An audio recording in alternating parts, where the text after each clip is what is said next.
2025 ஆண்டிற்கான காலி இலக்கிய விழா நாளையும் வரலாற்று சிறப்புமிக்க காலி கோட்டை வளாகத்தை மையமாக கொண்டு நடைபெறவுள்ளது.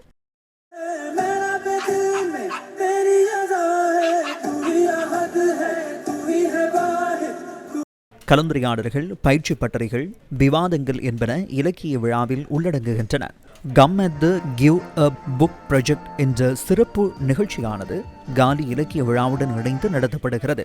கம்மெத்தவினால் காலி நாக்கியாதினிய உடுகம ஸ்ரீ குணானந்த கனிஷ்ட வித்யாலயத்திற்கு வழங்கப்பட்ட நூலகத்திற்கு தேவையான நூல்களை இலக்கிய விழாவுக்கு வருகை தரவுள்ளவர்கள் அன்பளிப்பு செய்ய முடியும் என்பதும் குறிப்பிடத்தக்கது.